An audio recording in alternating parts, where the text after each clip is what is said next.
Assalamualaikum warahmatullahi wabarakatuh. Selamat pagi anak-anak semuanya. Apa kabarnya hari ini? Semoga anak-anak semua dalam keadaan sehat ya. Walaupun sedang ada di masa pandemi, tetapi kita harus tetap semangat untuk belajar. Nah, hari ini kita akan belajar, judulnya adalah adaptasi hewan. Adaptasi hewan ini adalah materi yang ada di tema 2 yang ada di kelas kita ya, kelas 6. Sebelumnya, kamu siapkan dulu nih buku catatan kamu, pulpen, dan juga boleh deh cemilannya agar pembelajarannya bisa berjalan lebih rileks, kamu bisa lebih santai, tapi kamu juga tetap harus memperhatikan dengan sungguh-sungguh apa yang Ibu sampaikan hari ini ya. Nah, anak-anak, hari ini tujuan pembelajarannya adalah agar anak-anak bisa menganalisis hewan apa saja beserta adaptasi mereka masing-masing, gitu ya. Nah, langsung aja kita mulai dari pengertian dulu deh. Apa sih pengertian adaptasi hewan itu? Jadi, analoginya seperti ini. Misalnya kamu adalah seorang siswa di sekolah yang baru ya. Kalau siswa di sekolah baru, berarti kamu harus bisa untuk menyesuaikan diri dengan lingkungan kamu yang baru. Kamu harus berkenalan dengan teman-teman yang baru, kamu harus melakukan pendekatan dengan teman-temanmu yang baru, kamu harus berkenalan dengan bapak ibu guru yang ada di sekolah baru, dan kamu juga harus menyesuaikan diri dengan tempat kelasnya, kondisi sekolahnya ya. Misalkan kalau sekolah lama dulu pakainya pakai AC misalnya ya. Nah, sedangkan di sekolah baru dia pakai kipas angin. Nah, jadi kamu harus bisa nih menyesuaikan diri. Oh, kalau di sekolah baru sekarang pakai kipas angin nih, nggak pakai AC lagi gitu. Terus misalnya di kantinnya, kalau di sekolah lama dulu kantinnya kantin makanan junk food atau makanan cepat saji. Nah, kalau misalnya di sekolah baru, makanannya makanan tradisional. Nah, kamu harus menyesuaikan nih sama makanan yang ada di sekolah kamu, gitu ya. Nah, itu adalah analoginya. Nah, sama halnya seperti adaptasi hewan. Jadi, adaptasi hewan itu adalah cara makhluk hidup atau cara hewan untuk bisa menyesuaikan diri dengan lingkungan hidup di mana mereka tinggal. Gitu ya, itu adalah adaptasi hewan. Nah, adaptasi hewan ini dibagi menjadi 3. Yang pertama adalah adaptasi morfologi, yang kedua adaptasi fisiologi, dan yang ketiga adaptasi tingkah laku.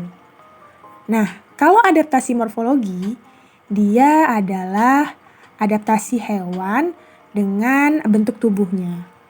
Nah, hewan itu kan punya bentuk tubuh yang berbeda-beda ya. Misalnya saja ayam nih. Ayam itu punya paruh. Paruhnya tuh pendek ya. Biasanya dia makan biji-bijian, makan cacing ya. Berbeda dengan bentuk paruh elang. Kalau elang, paruhnya itu lebih tajam gitu ya. Jadi elang itu dia menggunakan paruhnya yang tajam itu untuk makan daging gitu lah. Nah, dari situ saja sudah berbeda ya. Jadi hewan itu punya adaptasinya masing-masing terhadap bentuk tubuh mereka. Nanti akan Ibu bahas secara detail ya. Nah, itu untuk morfologi. Nah, di sini ada adaptasi fisiologi nih. Kalau adaptasi fisiologi itu lebih kepada organ dalam ya. Organ dalam bagian tubuhnya. Sistem kerja organ tubuhnya. Karena ternyata setiap hewan itu punya sistem fungsi kerja tubuh yang berbeda-beda loh. Nanti juga kita akan bahas satu persatu ya, secara lebih detail lagi. Oke, nah yang terakhir ada adaptasi tingkah laku. Nah, ini juga menarik ya. Sama halnya seperti manusia, hewan juga punya adaptasi tingkah laku yang berbeda-beda. Manusia kan punya tingkah laku yang berbeda-beda juga ya.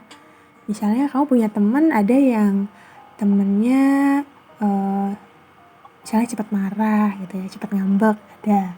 Terus ada juga teman kamu yang dia sensitif gitu. Jadi dia mudah menangis atau mudah terharu orangnya. Ada yang seperti itu ya. Nah, sama seperti hewan. Setiap hewan mempunyai tingkah laku yang berbeda-beda untuk mereka menyesuaikan diri dengan lingkungannya. Gitu. Jadi sini ada 3 nih yang harus kita bahas nanti secara detail. Nanti Ibu akan kasih beberapa contoh hewan-hewannya ya. Yuk, kita mulai bahas satu persatu. Yang pertama, kita mulai dengan ayam. Oke. Sini ada ayam. Kamu pasti sering banget ya lihat ayam ya. Nah, di sini Ibu foto ayam Ibu nih. Ibu di rumah itu punya ayam kate ya. Kenapa sih Ibu disebutnya ayam kate? Karena ayam kate ini biasanya lebih pendek dari ayam yang biasanya. Nah, ayam ini dia beradaptasi, ada adaptasi morfologi.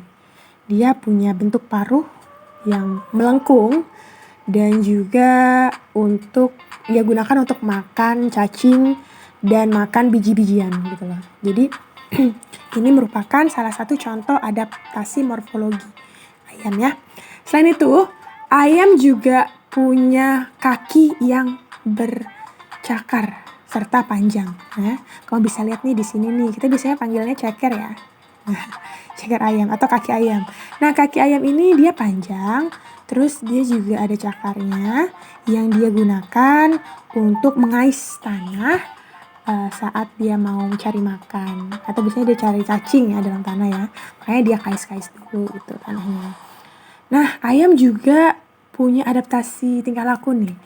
Jadi tingkah lakunya itu dia suka berjalan kaki ya. Makanya dia disebut juga unggas penjalan kaki. Jadi kalau misalnya udah malam, Ibu ini juga kan punya ayam nih di rumah ya. Kalau sudah mau maghrib itu dia, Ibu pasti cari ayam Ibu itu kemana-mana. Karena dia hobi banget jalan-jalan ya. Jadi emang agak susah nih kalau nyari ayam karena hobi banget jalan-jalan. Oke, next ya. Oke, di sini ada bebek. Oke, kamu bisa lihat ya. Bebek ini dia punya paruh juga ya, sama seperti ayam. Tetapi beda paruhnya nih. Kalau bebek paruhnya itu lebih lebar dan juga lebih pipih, serta lebih panjang. Oke, biasanya bentuknya ini seperti sudu. Nah, ini ya lebih panjang. Dia gunakan untuk memudahkan untuk mencari makan. Biasanya dia cari makannya tuh kalau nggak di lumpur ya, di sungai, di daratan juga. Kemudian bebek itu punya kaki yang berselaput. Nah, ini ia gunakan untuk memudahkan bebek untuk berenang atau bergerak di air. Nah, jadi selaput tuh begini ya. Biasanya kan kalau kita kan jarinya itu nggak ada selaputnya ya. Nah, kalau bebek dia punya selaputnya. Jadi di sini ada selaput-selaputnya. Nah, sehingga bisa ia gunakan untuk berenang. Gitu. Ini juga adalah salah satu contoh adaptasi morfologi ya. Next, nah seperti yang Ibu bilang tadi ya, di sini ada elang. Nah, kalau elang dia punya paruh yang tajam dan agak bengkok yang berfungsi untuk merobek kulit dan daging mangsanya. Nah, jadi ya karena kan hewan elang ini adalah hewan karnivora. Kalau hewan karnivora berarti dia makan daging kan? Nah, kalau makan daging berarti dia harus punya paruh yang kuat untuk merobek dan mengunyah kulit mangsanya. Nah, selain itu dia juga punya kaki yang walaupun dia pendek kakinya ya, tapi kakinya itu bercakar tajam yang pastinya dia gunakan untuk mencengkram mangsanya. Dia cengkram mangsanya dengan kukunya, dengan kuku kakinya yang tajam, kemudian dia robek mangsanya itu dengan paruhnya yang tajam. Itu adalah elang. Ini juga adalah salah satu adaptasi morfologi. Next, di sini ada burung pelikan. Nah, berbeda ya sama elang, sama bebek, sama ayam. Kalau burung pelikan dia punya paruhnya lebar nih. Kamu bisa lihat nih, widih. Paruhnya lebar dia seperti kantong ya. Jadi seperti tas gitu ya, kantong dia gunakan paruhnya ini untuk makan ikan ya, makan kepiting dan makan hewan-hewan lainnya gitu. Jadi dia bisa makan ikan lebih besar ya, karena paruhnya juga besar gitu. Nah, sama seperti bebek, burung pelikan juga punya kaki yang berselaput. Nah, yang ia gunakan juga untuk memudahkan dia berjalan di air atau berenang. Itu adalah burung pelikan. Pernah nggak kamu lihat burung pelikan ya? Kalau ibu sih belum pernah, ibu baru lihatnya biasanya di gambar atau di YouTube. Next, di sini ada nyamuk. Oke, nyamuk ya. Nah, nyamuk itu punya mulut yang panjang ya, kalau di sini kita lihat ya. Nah, nyamuk itu punya tipe mulut penusuk dan penghisap. Tentunya dia menusuk siapa? Dia menusuk kulit manusia, lalu dia hisap darahnya. Nah, ini juga ada salah satu adaptasi morfologi ya. Jadi dia menyesuaikan diri dengan mulutnya yang penusuk dan penghisap. Nah, kalau ini ada kupu-kupu nih. Kalau kupu-kupu dia beda lagi ya. Kalau kupu-kupu dia tipenya penghisap aja. Nah, kira-kira dia ngisap apa? Ya, dia ngisap serbuk sari ya, untuk kemudian dia makan serbuk sari itu. Itu adalah kupu-kupu. Ini juga salah satu adaptasi morfologi. Nah, kita agak beralih ke adaptasi fisiologi. Kalau dari tadi kita sudah bahasnya tentang bentuk paru ya, kemudian bentuk kaki. Nah, sekarang kita masuk ke adaptasi fisiologi atau sistem kerja organ tubuh hewan. Nah, di sini ada perbedaan antara ikan air laut dan ikan air tawar. Nah, tentunya kamu bisa ya membedakan antara ikan air laut dan ikan air tawar. Kalau ikan air laut kan contohnya itu seperti di sini nih, ikan Nemo ya, ada ikan tenggiri misalnya, terus dan lain-lain. Nah, kalau ikan air tawar misalnya ada ikan kembung ya, ikan nila. Nah, itu adalah ikan air tawar. Nah, ternyata mereka punya fungsi kerja organ yang berbeda loh. Nah, ternyata kalau misalnya ikan air laut itu dia banyak minum ya. Dia banyak minum, kemudian tapi dia sedikit urinnya. Apa itu urin?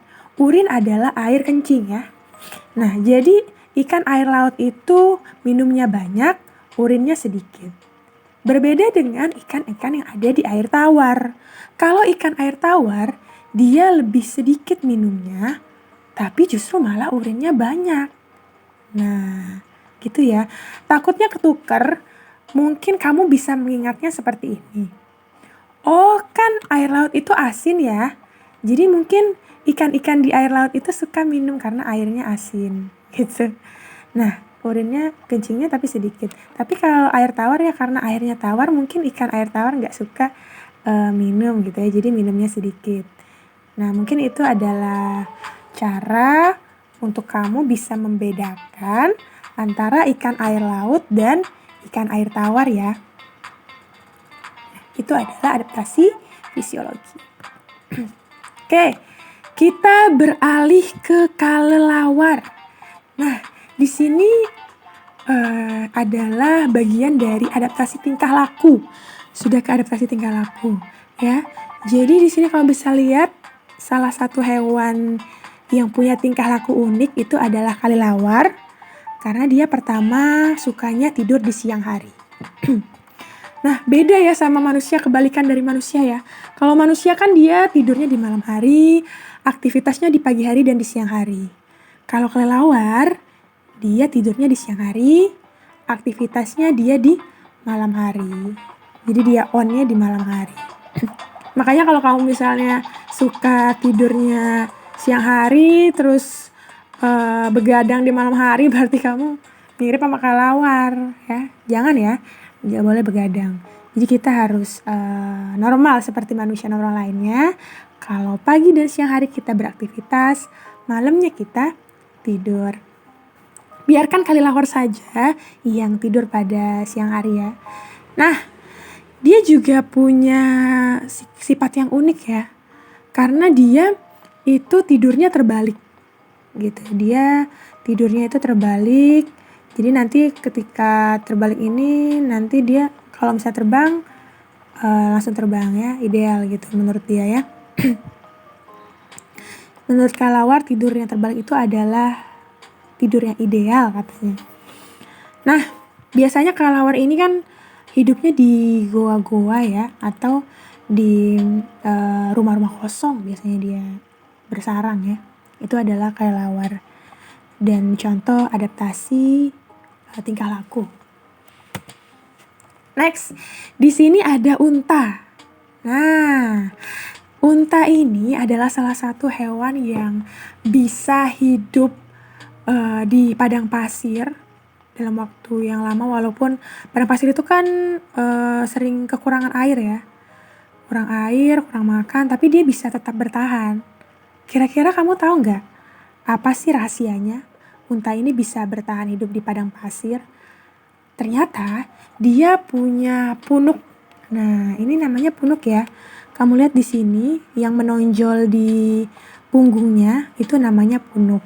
Nah, ini punuk bukan sembarang punuk ya. Jadi punuk unta ini berfungsi untuk menyimpan lemak sebagai cadangan makanan untuk tubuh mereka. Ya. Selain menyimpan lemak, di sini juga ada air ya. Jadi ada lemak dan air sebagai cadangan makanan bagi tubuh unta. Jadi unta ini tipe hewan yang sekali makan tuh dia banyak. Sekali makan, sekali minum dia banyak. Nah, nanti disimpan di dalam tubuhnya makanan itu. Nah, pada saat misalnya lagi di padang pasir, lagi gak ada air atau kurang makanan, dia bisa ada cadangan makanannya di punuknya ini ya. Nah, itulah hebatnya unta. Keren ya? Itu adalah unta. Next, di sini ada belalang. Oke, belalang itu punya tipe mulut pengunyah. Nah, dia yang suka ngunyah daun-daunan, tumbuh-tumbuhan ya.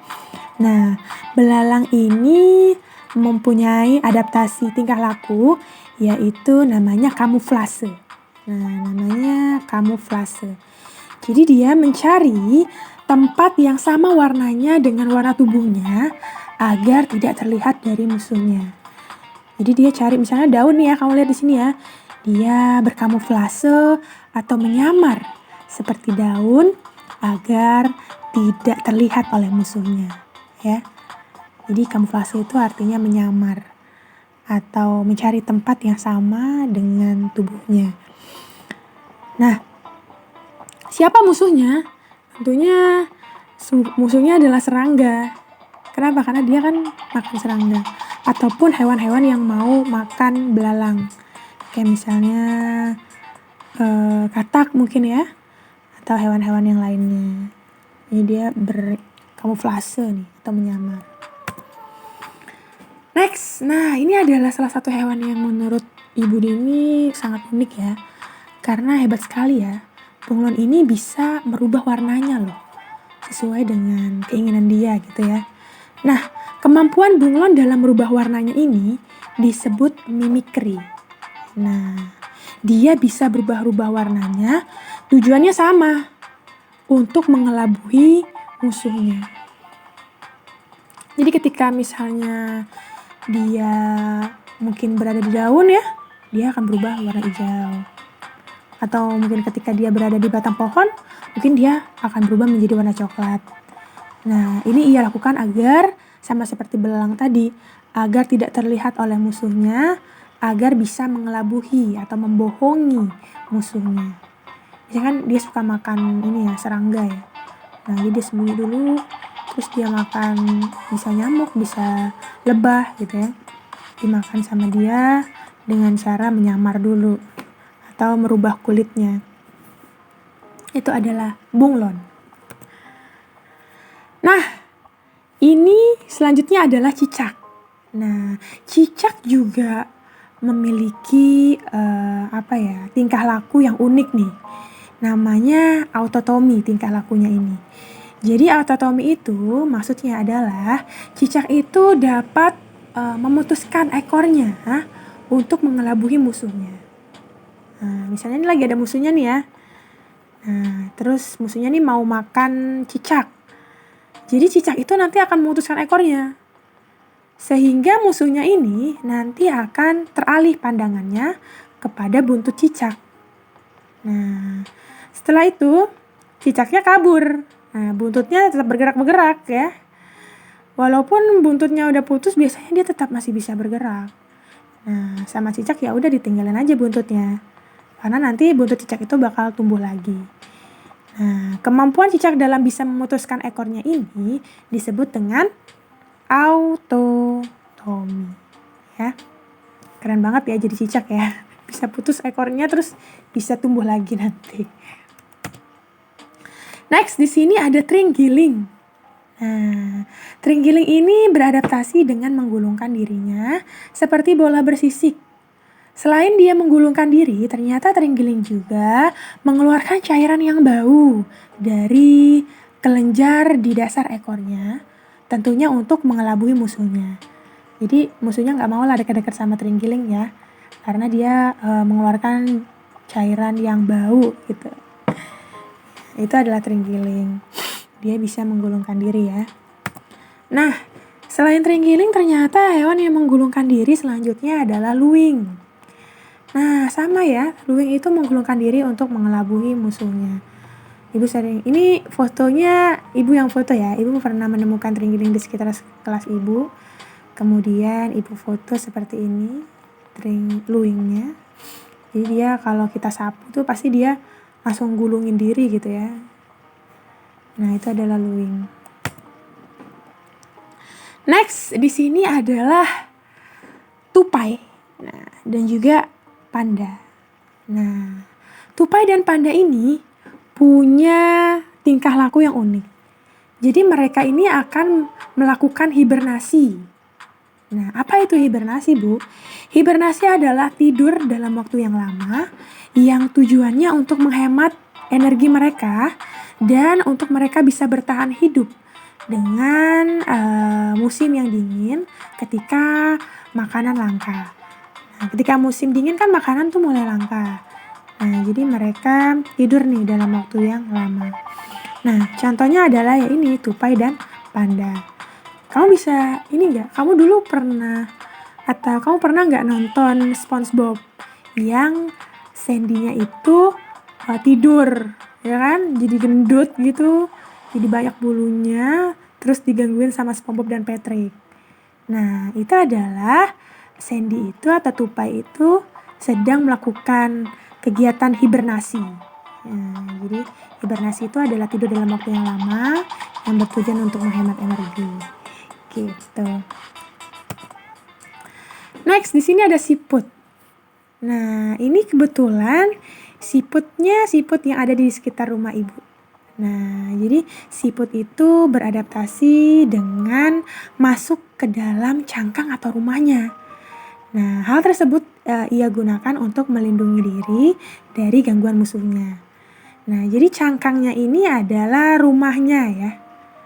Nah, jadi ketika ada musuh, dia tinggal masuk aja ke dalam. Atau ketika misalnya hujan gitu ya, dia masuk aja ke dalam. Nah, siput ini juga sama ya seperti panda dan tupai tadi. Tapi bedanya, siput ini bisa tidur dalam waktu yang lama ketika musim panas. Nah, sama ya untuk menghemat energi juga. Nah, siput ya. Siput ini punya kulitnya itu yang licin ya, dan juga dia berlendir. Nah, makanya lembab dia. Dia nggak suka terlalu panas gitu ya. Makanya kalau misalkan udah musim panasnya banget, dia masuk ke dalam rumahnya untuk agar terhindar juga dari panas. Next, di sini ada landak. Nah, ini adalah landak ketika dia tidak menonjolkan duri. Seperti ini bentuknya. berbeda sekali ya. Kalau misalnya ada duri kayak lebih gagah gitu landaknya ya, lebih keren gitu. Nah, ketika ada musuhnya dia langsung mengeluarkan atau menonjolkan duri-durinya yang tajam itu. Sehingga musuhnya tuh langsung cepet-cepet menghindar ya, takut kena duri landak yang tajam. Gitu. Ini merupakan salah satu berarti ini adaptasi morfologi ya, karena adaptasinya bentuk tubuh landak. Bentuk tubuhnya yang menonjolkan duri. Next di sini ada lumba-lumba. Nah, lumba-lumba itu dia beradaptasi dengan muncul ke permukaan ya, muncul ke permukaan secara berkala untuk memperoleh oksigen dan mengeluarkan karbon dioksida. Nah, ternyata ketika lumba-lumba itu muncul ya, muncul, ternyata dia itu sedang menghirup oksigen. Nah, karena lumba-lumba ini termasuk hewan mamalia yang bernapas dengan paru-paru. Ya, unik sekali ya lumba-lumba ini. Nah, makanya kalau misalkan kita lihat pertunjukan lumba-lumba juga, dia kalau di daratan tuh nggak apa-apa. Ya, karena dia memang bernapasnya dengan paru-paru. Itu adalah lumba-lumba. Next, di sini ada walang sangit nih. Nah, cara adaptasi walang sangit itu adalah mengeluarkan bau busuk. Yaitu namanya bau sangit. Nah, makanya namanya walang sangit. Hal ini pasti dia gunakan juga untuk melindungi diri dari pemangsa atau dari musuhnya. Gitu ya. Nah, next di sini ada sapi, kambing, dan kerbau. Nah, kalau misalnya ini ya, ini fotonya ibu ambil di belakang rumah ibu. Ada tetangga ibu yang memelihara kambing. Nah, jadi kambing dan sapi ini dia punya tanduknya yang runcing, yang ia gunakan sebagai alat bela dirinya. Jadi ketika ada musuh dia bisa melawan gitu ya dengan tanduknya ini. Nah, di sini juga kambing tuh berbeda ya. Kalau yang betina dia nggak ada tanduknya, kalau laki-laki dia ada tanduknya ya. Ini juga membuktikan bahwa yang melindungi itu laki-laki. Yes. Oke. Di sini ada kalajengking selanjutnya ya. Oke, kalajengking ini dia punya yang pertama cangkangnya ini ya, dia punya tangannya tuh tajam. Kemudian dia juga adaptasi tingkah lakunya dia punya racun di dalam tubuhnya ini. Nah, kemudian racun atau sengatan di ujung ekornya ini dia keluarkan ketika dia merasa terancam. Itu adalah kalajengking. Jangan sampai kita ketemu kalajengking ya, karena dia beracun dan berbahaya untuk manusia gitu. Nah, di sini ada cumi-cumi. Beda lagi sama kalajengking tadi ya. Kalau kalajengking dia mengeluarkan racun. Tapi kalau cumi-cumi dia mengeluarkan tinta yang hitam yang ia miliki saat ia terancam gitu ya. Jadi kayak pistol gitu ya. Pistolnya itu berupa tinta berwarna hitam. Jadi ketika ada musuh, dia keluarkan tinta hitamnya itu gitu ya. Nah, itu adalah salah satu morfologi atau maksudnya itu adalah salah satu adaptasi tingkah laku cumi-cumi. Nah, sudah habis ya. Nah, itu adalah beberapa hewan-hewan beserta adaptasinya masing-masing. Nah, tentunya mereka punya adaptasi yang berbeda-beda sesuai dengan kemampuan yang mereka miliki gitu loh. Nah, ini landak, kemudian ada apa aja tadi? Banyak ya, contoh hewan-hewan yang beradaptasi. Kira-kira hewan apa yang kamu suka? Banyak ya.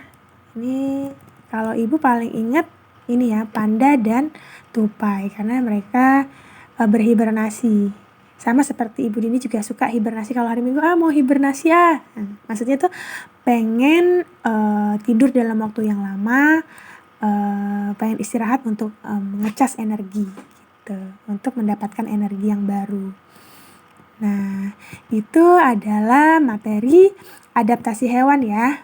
Jadi Ibu ingatkan sekali lagi, adaptasi hewan adalah kemampuan hewan untuk beradaptasi dengan lingkungannya. Untuk mereka bisa bertahan hidup dan tentunya agar mereka bisa bertahan dan bisa melawan musuh-musuhnya. Oke. Jadi mungkin cukup sekian ya pembelajaran kita hari ini. Ibu yakin kamu sudah mencatat apa saja materi yang Ibu berikan hari ini.